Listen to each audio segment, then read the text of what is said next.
Hi hello மக்களே, எல்லோரும் எப்படி இருக்கீங்க? நல்லா இருக்கீங்களா? Welcome to yoga Muni life style. இன்றைக்கி நம்ம என்ன வீடியோ பார்க்க போகிறோன்னு பார்த்தீங்க அப்படின்னா, ஒரு ட்ராவல் vlog வீடியோ தாங்க பார்க்க போகிறோம். எங்கேன்னு கேட்டிங்க அப்படின்னா ராமேஸ்வரம் தாங்க. ஸோ ஃபர்ஸ்ட் டைம் நாங்கள் ஃபேமிலியோட ராமேஸ்வரம் ட்ரிப்பை வந்து பிளான் பண்ணி போயிருக்கோங்க. ஸோ இந்த வீடியோவை மிஸ் பண்ணாமல் ஃபுல்லாக பாருங்கள்.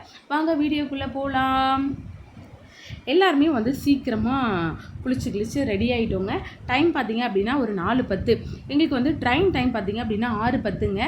தாம்பரம் தான் ட்ரெயின் அப்படிங்கிறதால வந்து நாங்கள் வந்து பிஃபோராகவே வந்து கிளம்பிட்டோங்க.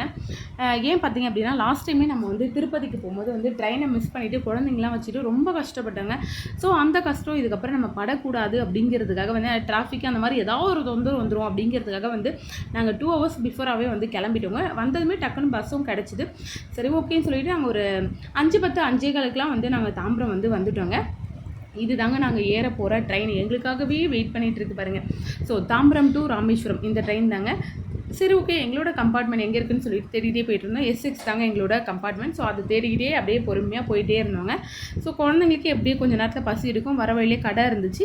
அவங்களுக்கு தேவையான தண்ணி பாட்டில், ஸ்நாக்ஸு, பிஸ்கெட்டு, அப்புறம் கூல்ட்ரிங்க்ஸ் எல்லாமே வாங்கிட்டு S6 எங்கே இருக்குதுன்னு தேடிக்கிட்டே போயிட்டு ஒரு வழியாக கண்டுபிடிச்சி ஒவ்வொருத்தராக வந்து ட்ரெயினில் வந்து ஏறினாங்க.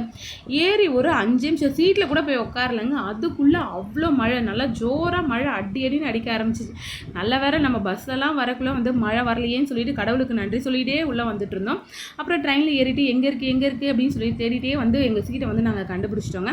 கண்டுபிடிச்சி அப்பா இவங்களெல்லாம் என்ன சொல்கிறது ரெடி பண்ணி கூப்பிட்டு வந்து ட்ரெயினில் உட்கார வைக்கிறதுக்குள்ளே எனக்கு போதும்னு ஆயிடுச்சிங்க.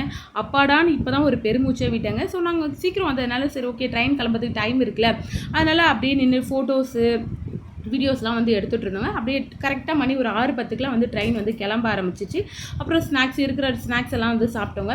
சாப்பிட்டு முடிச்சுட்டு அப்படியே எல்லாருமே உட்காந்துட்டு இருந்தோம். எல்லாருக்குமே வந்து மிடிலும் அப்புறம் தான் கொடுத்துருந்தாங்க, யாருக்குமே கீழே இல்லை. சரி ஓகே, எனக்கு மேலெலாம் படுத்து பழக்கம் இல்லை அப்படின்னு சொல்லிட்டு நான் கீழே படுத்துக்கிறேன், யாராவது வந்தால் பேசிக்கிறேன்னு நான் கீழே தான் உட்காந்துட்டு இருந்தேன்.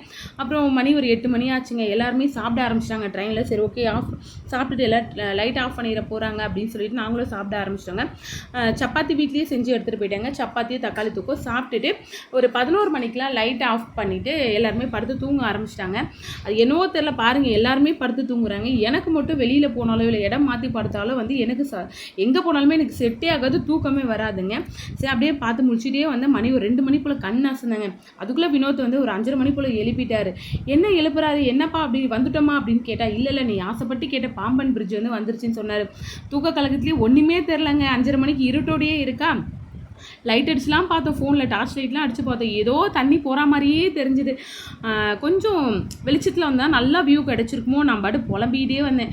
ஒரு 6 மணி போல் வந்திருந்தானா நல்லா வியூ கிடச்சிருக்குமே அப்படின்னு சொல்லி சரி ஓகே என்ன தெரியுதோ அதை மட்டும் பார்ப்போம் அப்படின்னு சொல்லிட்டு தெரிஞ்ச வரைக்கும் அப்படியே பார்த்துக்கிட்டே வந்துட்டு இருந்தோம்.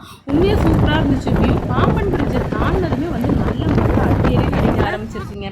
அவ்வளோ மழை. இந்த என்னடா இது இங்கேயே மழை வந்துருச்சு அப்படின்னு சொல்லிட்டு ராமேஸ்வரம் போய் இறங்குனா அங்கேயும் நல்ல மழைங்க. ஐயையோ என்னடா இங்கேயும் மழை வந்துருச்சு, எப்படா சுற்றி பார்க்குறதுன்னு நினச்சிக்கிட்டே இருந்தாங்க. ரொம்ப நேரம் மழை வந்துக்கிட்டே இருந்தது. அங்கே ஆட்டோ டிரைவர்கிட்ட 2 நாளாக நல்ல மழை தான் பெஞ்சிட்ருக்கு அப்படின்னாரு. வடிவேல் காமெடி தாங்க. எப்படின்னா இந்த பக்கம் பார்த்தா சோனு மழை, இந்த பக்கம் பார்த்தாலும் சோனு மழை, பின்னாடி திரும்பி பார்த்தாலும் சோனு மழை அப்படிங்கிற மாதிரி தான் அவ்வளோ மழை பெஞ்சிக்கிட்டே இருந்தது. மழை நிற்கிற மாதிரியே தெரியலங்க. அரை மணி நேரத்துக்குள்ளே நாங்கள் வெயிட் பண்ணி பார்த்தோம், மழை நிற்கவே இல்லை. இதுக்கப்புறம் வெயிட் பண்ணால் வேலைக்கு ஆகாதுன்னு சொல்லிட்டு ஒரு ஆட்டோ பிடிச்சி நாங்கள் ஒரு ஹோட்டலுக்கு வந்து வந்துட்டோங்க. அங்கே போய் தான் ரூம் போட்டோங்க. CM லாட்ஜ் அப்படின்னு சொல்லிட்டு போட்டிருந்தோம். ஸோ நிறைய ஃபேமிலிலாம் தங்கியிருந்தாங்க. நல்லா கம்ஃபர்டபுளாக தாங்க இருந்துச்சு.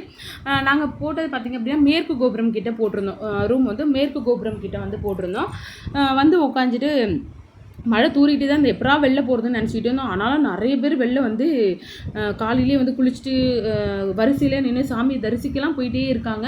மழை கூட நம்ம மக்களை வந்து பொருட்படுத்தவே இல்லைங்க. எதுவாக இருந்தாலும் மழை வெயில் எது வேணாலும் பொருட்படுத்தாமல் வந்து நாங்கள் போய் சாமியை பார்ப்போன்றதுக்காக எல்லோரும் போயிட்டாங்க. சரி ஓகே நம்மளும் போகலாம் அப்படின்னு சொல்லி நாங்களும் வந்து அக்னி தீர்த்தம் பார்க்கறதுக்கு வந்து போயிட்டோங்க. போகிற வழியிலே பார்த்திங்க அப்படின்னா கிழக்கு கோபுரம்க்கு எதிர்த்த மாதிரி வந்து உஜ்ஜயினி மாகாளி அம்மன் அப்படின்னு சொல்லிட்டு ஒரு கோவில் இருக்குங்க. உண்மையாக சூப்பராக இருந்துச்சு. காலையிலேயே நல்லா அலங்காரம் பண்ணியிருந்தாங்க. நல்லா சிறப்பு பூஜைகள்லாம் வந்து பண்ணியிருந்தாங்க. சூப்பராக இருந்துச்சு. அங்கங்கே ஒரு சின்ன சின்ன இது மார்ச் மாதிரிலாம் இருந்துச்சு. பார்த்தோம், சூப்பராக இருந்துச்சு. ராமேஸ்வரன்றது தமிழ்நாடு தாங்க. ஆனால் தமிழ்நாட்டில் இவ்வளோ வட இந்தியர்களா அப்படிங்கிற மாதிரி அவ்வளோ கூட்டங்க. நிறைய நார்த் இந்தியன்ஸ் தாங்க பார்த்தோம். தமிழர்களை விட நார்த் இந்தியன்ஸ் தான் அங்கே அதிக பேர் வந்திருந்தாங்க. அங்கங்கே ஒரு சில ஆர்ச்லாம் பார்த்தோம். எதுக்காக கட்டி வச்சுருக்காங்கன்னே தெரில. அங்கங்கே ஒரு ஊரை பேரை போட்டு இது பண்ணி வச்சுருந்தாங்க. சரி, ஓகே, நாங்கள் அப்படியே அக்னி தீர்த்தத்துக்கு வந்துட்டோங்க. அக்னி தீர்த்தத்துக்கு சரி, ஓகே, அப்படியே குளிக்க ஆரம்பித்தோம். ஆனாலும் நாங்கள் குளிக்கிற வரையும் மழை தூரிட்டு தாங்க இருந்தது. தண்ணியோட கலர் மட்டும் லைட்டாக சேஞ்ச் ஆகிருந்தது. ஏன்னு கேட்டிங்க அப்படின்னா மழை வந்ததுனால ரோட்டில் இருக்க தண்ணியெல்லாம் போயிட்டு அதில் கலந்ததுனால தண்ணியோட கலர் சேஞ்ச் ஆகிருச்சு. இங்கே பாருங்கள், மேகங்கள் சூழ சூழ மழை தூரிக்கிட்டே தான் இருக்குது. ஆனாலும் எவ்வளோ பேர், பெரியவங்கள்லேருந்து குழந்தைங்க வரைக்கும் அவ்வளோ பேர் அந்த தண்ணியில் குளிச்சிக்கிட்டே தாங்க இருக்காங்க. எல்லோரும் தலை முழுவிட்டு அப்படியே மேலே வந்துடுறாங்க. அதே மாதிரி எனக்கு இந்த அக்னி தீர்த்தத்தில் பிடிக்காத ஒரு விஷயம், நம்ம மக்கள் பண்ணுற பிடிக்காத ஒரு விஷயம் என்னன்னு கேட்டிங்க அப்படின்னா, அங்கே குளிக்கிறாங்க, ஓகே, குளிச்சு முடிச்சுட்டு அந்த ட்ரெஸ் எல்லாம் வைக்கிறதுக்கு தனியாக ஒரு என்ன சொல்கிறது, ஒரு டப்பா மாதிரி வச்சுருக்காங்க. ஒரு இரும்புலேயே செஞ்ச ஒரு இது பிளேஸ் மாதிரி கொடுத்துருக்காங்க அங்கே. ஆனால் யாருமே அதில் போடுறதே கிடையாதுங்க. அப்படி கடல்லையே போட்டு போயிடுறாங்க. கடலை நம்ம அசுத்தம் பண்ணக்கூடாது, சரிங்களா? அது மக்களுக்கு யாருக்குமே புரியவே மாட்டேங்குது. தயவு செஞ்சு யாருமே இந்த தப்பை இனிமேல் பண்ணாதீங்க. அங்கே ஒரு பாக்ஸ் வச்சுருக்காங்க. தயவு செஞ்சு உடை மாற்றுறதுக்கும் இடம் ஆப்போசிட்லேயே கொடுத்துருக்காங்க. ட்ரெஸ் எல்லாம் எடுத்துகிட்டு போயிட்டு உடை மாற்றிட்டு ஒரு கவரில் கட்டி அங்கேயே ஒரு பாக்ஸ் வச்சுருக்காங்க பாருங்கள். அதில் போடுங்க. கடலில் தயவு செஞ்சு யாரோ விட்டு கடலை அசுத்தம் பண்ணாதீங்க, சரிங்களா? இது ஒரு என்ன சொல்கிறது, ஒரு வேண்டுகோளாக தான் நான் கேட்டுக்கிறேன். எல்லாருக்கிட்ட ரொம்ப தாழ்மையாக தான் கேட்டுக்கிறேன். ஸோ யாருமே இந்த தப்பை இனிமேல் பண்ணாதீங்க. ரொம்ப கஷ்டமாக இருக்குது. நம்மளே என்ன சொல்கிறது, கடலை அசுத்தப்படுத்துகிறோமோ அப்படிங்கிற மாதிரியே இருக்குது. அதே மாதிரி நிறைய கூட்டம் எதுக்காக வந்திருக்காங்கன்னு பார்த்தீங்க அப்படின்னா முன்னோர்களுக்கு திதி கொடுக்கறதுக்காக வந்திருக்காங்க. நிறைய பேர் அவ்வளோ கூட்டத்துலேயும் மழையிலையும் அவ்வளோ பேர் உட்காந்து திதி கொடுத்துக்கிட்டே தாங்க இருக்காங்க. என்ன சொல்கிறது, நிறைய நார்த் இந்தியன்ஸ், நம்ம மக்களை விட நிறைய நார்த் இந்தியன்ஸாக திதி கொடுக்கறது அப்படி இப்படின்னு சொல்லிட்டு நிறைய கொடுத்துக்கிட்டே இருக்காங்க. அதுக்கப்புறம் நாங்கள் கிளம்பி அப்படியே பொறுமையாக ரூமுக்கு வந்துட்டோங்க. நாங்கள் ரூமுக்கு வரும்போது மணி ஒரு 9 மணி இருக்குங்க. ரூமுக்கு கடனை குளித்து முடிச்சுட்டு ஃப்ரெஷ்ஷப் ஆகிட்டோங்க. ஃப்ரெஷ்ஷப் ஆகிட்டு எல்லாருமே உட்காந்துட்டு இருந்தோம். உட்காந்துட்டு இருக்கும்போது என்னடான்னு பார்த்தா ஃபோனை ஓப்பன் பண்ணி பார்த்தா இன்றைக்கி மதர்ஸ் டே அப்படின்னு இருந்துச்சு. எங்கள் அம்மா பக்கத்துலேயே இருந்தாங்க. ஹாப்பி மதர்ஸ் டேமா அப்படின்னு சொல்லிட்டு அவங்களுக்கு விஷ் பண்ணேங்க. என் பசங்க என்ன விஷ் பண்ணுறேன் அப்படின்னு கேட்டாங்க. மதர்ஸ் டே நீங்கள் தான் விஷ் பண்ண மாட்டீங்க, நான் எங்கள் அம்மாவுக்கு விஷ் பண்ணுறேன்னு விஷ் பண்ணேன். அப்புறம் யோகேஷ் டக்குன்னு எனக்கு விஷ் பண்ணாங்க. மோனிஷ் விஷ் பண்ணவே இல்லைங்க அவன். அப்புறம் எல்லோரும் ரெடி ஆகிட்டு உட்காந்துட்டு இருந்தேன். எப்படா அந்த மழையில் போகிறது அப்படின்னு சொல்லிட்டு, சரி பரவாயில்ல, எப்படி போனாலும் வெளில நம்ம ட்ரெஸ்ஸு நனைய தானே போகுது அப்படின்னு சொல்லிட்டு நாங்களும் அப்படியே வெளில ஒரு 9:30 போல் ரூம்லேருந்து வெளியில் வந்துட்டோங்க. அப்போது மழை தூரிகிட்டே தான், தலை குளிச்சுட்டு வந்தோம். மழை நல்லாவே நனைய ஆரம்பிச்சிருச்சுங்க. அப்படியே போயிட்டு சரி, ஓகே, வயிற்றுக்கு எதாவது போட்டிருக்கலாம் அப்படின்னு சொல்லிட்டு நாங்கள் ஒரு ஹோட்டலில் போனோங்க. போனப்போ சூடாக என்ன இருக்குது அப்படின்னு கேட்டப்போ பூரி நல்லா சூடாக போட்டிருந்தாங்க. மழைக்கு அதுக்கும் பூரி, அந்த கிழங்கு, ஆஹா வாசனையாக இருந்தது.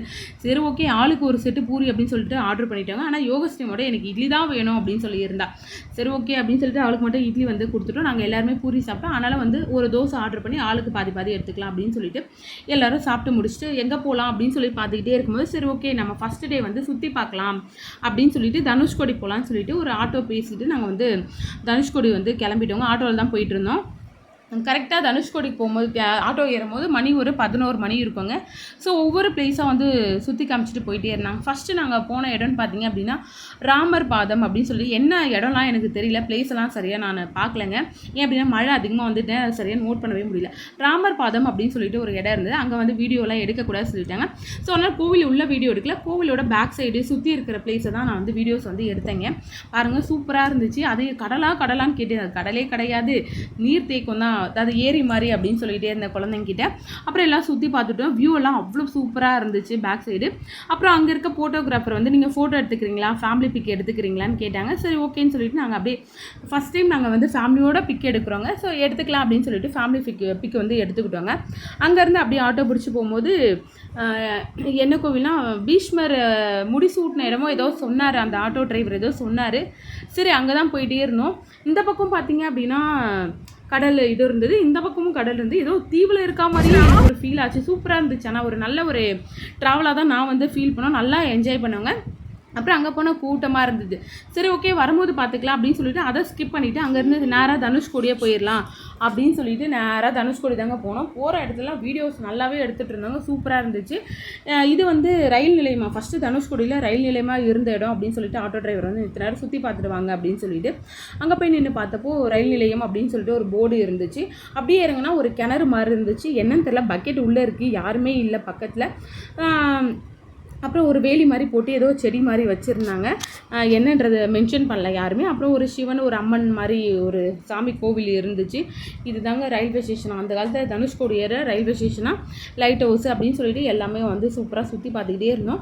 அப்புறம் இன்னும் மக்கள் வந்து சொன்னாங்க உள்ளே போய் பாருங்கள், இன்னும் நிறைய இருக்குது, சிவன் கோவில்லாம் இருக்குது, போய் பாருங்கன்ட்டு. இவ்வளோ மக்கள் வாழ்ந்துருக்காங்க. பட் ஒரே இரவில் வந்து ஒரே ஒரு புயலால் வந்து அந்த ஊரே வந்து அழிஞ்சிருச்சு பாருங்களேன். நினச்சி கூட பார்க்க முடியல, எவ்வளோ பேர் எவ்வளோ கனவுகளோடு இருந்திருப்பாங்க, தூக்கத்திலே அவங்களோட உயிரெலாம் போனது பார்க்கும்போது எனக்கு ஒரு பக்கம் கஷ்டமாக இருந்துச்சு. பாருங்கள், இவ்வளோ பேர் வாழ்ந்திருக்காங்க மீனவர்கள் வந்து. சரி சொல்லிட்டு ஃபீல் பண்ணிக்கிட்டே அப்படியே போயிட்டே இருந்தாங்க. அங்கே போனால் ஒரு சிவன் கோயில் வந்து இருந்துச்சுங்க. அப்புறம் போகிற வழி எல்லாமே நிறைய மயில் தாங்க இருந்தது. இது ஏரி மாதிரியே இருந்தது, கடல் மாதிரியே தெரியல, ஏரி மாதிரி தான் இருந்தது. அப்புறம் அங்கே இருக்கவங்க கேட்டதுக்கு ஆமாம் இது ஏரி தான், மழை வந்து ஏரி தண்ணி தான் அப்படின்னு சொன்னார். ஓ அப்படியே, நான் கூட கடலோன்னு நினச்சிட்டேன். அப்படி கடலில் இது வந்து அதுக்கப்புறம் இருக்கிறதாம்மா கடல், இது வந்து ஒரு ஏரி மாதிரி நீர் தேக்கம் அப்படின்னாங்க. அப்புறம் அந்த கோவில் உள்ள பார்த்திங்க அப்படின்னா மிதக்கும் கல் வந்து வச்சுருந்தாங்க. அதெல்லாம் புஷ் பண்ணி பார்த்துட்டு இருந்தாங்க குழந்தைங்க. என்னடா இது கல் தூக்கி பாடுறான்னா வெயிட்டாக இருக்குன்னு. அப்புறம் பார்த்தா தண்ணியில் போட்டால் மிதக்குது, என்ன இதுன்னு மோனிஷ் அழுத்தி பார்த்துட்டு இருந்தான். அப்புறம் அங்கே வந்து ஒரு சிவலிங்கம் வச்சுருந்தாங்க, அந்த சாமியும் பார்த்துட்டோம். பக்கத்துலேயே ஒரு வந்து முனீஸ்வரர் கோயில், அது வந்து எங்களோட குலதெய்வம் முனீஸ்வரங்கிறது. ஸோ அதனால் அங்கேயும் போய்ட்டு சாமி கும்பிட்டு சுற்றி வந்து ஃபோட்டோஸ் எடுத்துக்கிட்டு அப்படி ஜாலியாக பார்த்துட்டு இருந்தோம். என்னையெல்லாம் இங்கே விட்டால் நான் வருஷக்கணக்கிலே இருப்பேன் அப்படிங்கிற மாதிரி எனக்கு ரொம்ப ஹாப்பியாக இருந்துச்சு. அவ்வளோ சூப்பராக இருந்துச்சு இந்த இடம். உங்களுக்கும் பிடிச்சிருக்கா அப்படிங்கிறது எனக்கு கமெண்ட்டில் சொல்லுங்கள். தண்ணியெல்லாம் அவ்வளோ தெளிவாக இருந்தது, எனக்கு சூப்பராக இருந்துச்சுங்க. நான் வேணா இங்கேயே இருந்துருவா அப்படின்னு கூட கேட்டுக்கிட்டே இருந்தேன் என்னோடய ஃபேமிலி மெம்பர்ஸ் கிட்டே. சரி ஓகே டைம் ஆயிடுச்சுன்னு ஆட்டோ டிரைவர் கத்திக்கிட்டே இருந்தார். அப்புறம் ஆட்டோ பிடிச்சிட்டு அப்படியே போயிட்டு நாங்கள் தனுஷ்கோடி நோக்கி போனோங்க. தனுஷ்கோடி வந்து ஒரு மணிக்கு, ஆமாம் 1:10 அந்த மாதிரி கொண்டு போய் விட்டார். அங்கே போய் இறங்கிட்டு பார்த்தா அங்கே ஏகப்பட்ட கூட்டங்க. அங்கேயும் மழை தூரிட்டு தான், எங்கேயுமே மழை இல்லாமலாம் இல்லை, எல்லா இடத்துலையும் மழை தூரிகிட்டே தான் இருந்தது. ஆனால் நாங்கள் போய் சுற்றிலாம் பார்த்துட்டு இருந்தோம். அங்கே அந்த சிம்பிள் மாதிரி வச்சுருந்தாங்க, அங்கெல்லாம் நிறைய பேர் ஃபோட்டோஸ்லாம் எடுத்துகிட்டு இருந்தாங்க. நாங்களும் ஃபோட்டோஸ் வீடியோஸ்லாம் வந்து எடுத்தோங்க. அப்புறம் அந்த இதுதான் வந்து தனுஷ்கோடியோட எண்டு அப்படின்னு சொல்லிட்டு அங்கேயும் ஒரு ஞாபகார்த்தமாக இருக்கணும்ல அப்படிங்கிறதுக்காக அங்கேயும் வந்து ஃபோட்டோஸ்லாம் வந்து எடுத்தோங்க. எடுத்துகிட்டு அந்த என்ன சொல்கிறது, அப்படியே கீழே இறங்கி வந்தோம். அப்படியே கல்லெல்லாம் போட்டு வச்சுருப்பாங்க, அது அங்கேருந்து அப்படியே கீழே இறங்கி வந்தோமா அப்படின்னா தனுஷ்கோடியோட பீச்சுங்க. எவ்வளோ க்ளீனாக நீட்டாக இருக்கு பாருங்க, சூப்பராக இருந்துச்சுங்க. ஆஹா அங்கே குளிச்சதுக்கு இங்கே வந்து குளிச்சிருக்கலாம் போல இருக்கே அப்படின்னு சொல்லிட்டு சூப்பராக இருந்துச்சு. மோனிஷ் நான் போய் குளிக்க போகிறேன். அப்புறம் அவங்க அப்பா கையை பிடிச்சி இழுத்திட்டே வந்தா, சும்மா காலை மட்டும் நினச்சிட்டு வாடா அப்படின்ட்டு அவனை பிடிச்சி எடுத்துகிட்டு வந்துட்டோம். ஆனாலும் அவன் ட்ரெஸ்ஸு முக்கால்வாசி நடந்துருச்சுங்க. என்ன பார்த்தீங்க அப்படின்னா எனக்கு ஒரு சின்ன மன கஷ்டம் என்னென்னு பார்த்தீங்க அப்படின்னா, அந்த தனுஷ்கோடியோட எண்டு அந்த மணல் திட்டு மாதிரி தெரியும் பார்த்தீங்களா, அந்த இடத்துக்கு போகிறதாங்க எனக்கு ரொம்ப ஆசை. ஆனால் எங்கள் வீட்டில் இருக்காங்க பாருங்கள், வயசானவங்க, கால் வலி மூட்டு வலி இருக்கவங்களை கூப்பிட்டு போயிட்டு யாருமே வரமாட்டேன்னு சொல்லிட்டாங்க. சரி நம்ம மட்டும் எப்படி தனியாக போகிறது அப்படின்னு சொல்லிட்டு நானும் போவே இல்லை. ஆனால் அது மட்டும் தான் கஷ்டமாக அது இருக்குது பாருங்கள். இந்த எண்டுக்கு தான் எனக்கு போகணுன்னு ரொம்ப ஆசையாக இருந்தது, பட் அது என்னால் போகவே முடியல. ஆனால் நெக்ஸ்ட் டைம் போனோன்னா கண்டிப்பாக நான் போயிட்டு பார்ப்பேன். நீங்கள் அந்த எண்டுக்கு போயிட்டு எப்படி ஃபீல் பண்ணியிருக்கீங்க அப்படிங்கிறத எனக்கு கமெண்ட்டில் சொல்லுங்கள். சரி ஓகே, பார்த்தீங்க அப்படின்னா மேகக்கூட்டங்கள் வந்து இன்னும் அதிகமாக வர ஆரம்பிச்சிச்சு. மழை கொஞ்சம் லைட்டாக அதிகமான மாதிரி ஃபீல் ஆச்சு. சரி ஓகே, இதுக்கப்புறம் எங்கேயும் ஒதுங்கிறதுக்கு இடம் இல்லை அப்படின்னு சொல்லிட்டு நாங்கள் அப்படியே வந்து ஃபோட்டோஸ்லாம் எடுத்துகிட்டு அப்படியே பொறுமையாக வந்து கரையேற வந்து ஆரம்பிச்சிட்டோங்க. பாருங்கள் ஒவ்வொரு ஃபோட்டோஸும் சூப்பராக இருந்துச்சு. எனக்கு இந்த தனுஷ்கோடி இடம் வந்து எனக்கு ரொம்ப பிடிச்சிருந்துச்சுங்க. அப்புறம் அப்படியே ஆப்போசிட்டில் போனோம் அப்படின்னா அப்படியே கடலோட வியூ, அங்கே வந்து நிறைய பாறைகள்லாம் போட்டு வச்சுருந்தாங்க, நிறைய பேர் ஃபோட்டோஸ் எடுத்துகிட்டு இருந்தாங்க. எனக்கு இந்த இடமும் ரொம்ப பிடிச்சிருந்தது. அப்புறம் அங்கேயே நின்று ஃபோட்டோஸ்லாம் வந்து எடுத்தவங்க அவ்வளோ சூப்பராக இருந்துச்சு. அதுக்கப்புறம் அங்கே சரி ஓகே டைம் ஆயிடுச்சு, இதுக்கப்புறம் லஞ்ச் டைம் ஆயிடுச்சு. ஆட்டோ டிரைவரை கத்திக்கிட்டே இருந்தார், டைம் ஆயிடுச்சுன்னு சொல்லிட்டு. சரி ஓகே ஒரு சில பர்ச்சேஸ்லாம் பண்ணணுமே அப்படின்னு சொல்லிட்டு குழந்தைங்களுக்கு மணி, அந்த கையில் போடுற வளையல், அப்புறம் ராக்கி, என்னது உத்ராட்சை மாதிரிலாம் விற்றுருந்தாங்க. ஸோ அதெல்லாம் பர்ச்சேஸ் பண்ணலாமே அப்படின்னு சொல்லிட்டு அதெல்லாம் போய் வாங்கிட்டு இருந்தாங்க. நிறைய பேர் சங்கெலாம் வாங்கிட்டு இருந்தாங்க. சங்கெலாம் வாங்கி எங்களுக்கு பழக்கம் இல்லை, சரின்னு சொல்லிட்டு நாங்கள் தேவையானது மட்டும் பர்ச்சேஸ் பண்ணிவிட்டு அங்கேருந்து கிளம்பிட்டோங்க. வர வழியில் பார்த்திங்க அப்படின்னா அப்துல் கலாமோட இல்லம் இருக்குது அப்படின்னு சொன்னாங்க. ஸோ அதுவும் போய் பார்த்துட்டு வந்துடலாம் அப்படின்னு சொல்லிட்டு அதுவும் ஏறணும். அங்கேயும் நல்ல கூட்டமாகவே இருந்துச்சு.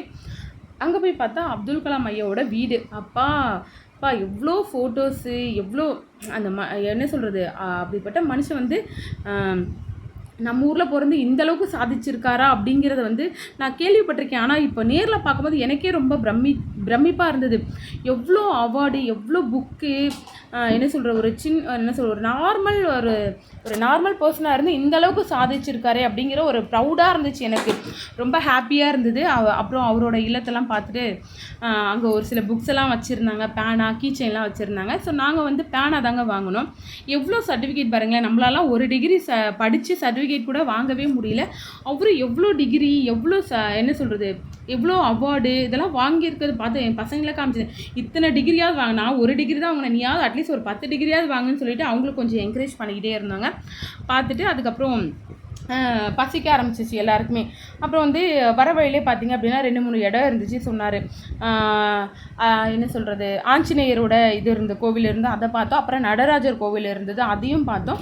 அப்புறம் வந்து லக்ஷ்மண தீர்த்தம் சொல்லியிருந்தாங்க. ஸோ அந்த கோவிலையும் வந்து விசிட் பண்ணிவிட்டு ஒரு வழியாக நாங்கள் வந்து எங்களோட ட்ரிப்பு ஃபுல்லாக முடிச்சுட்டு எல்லாருக்குமே பசி எடுக்க ஆரம்பிச்சிச்சு.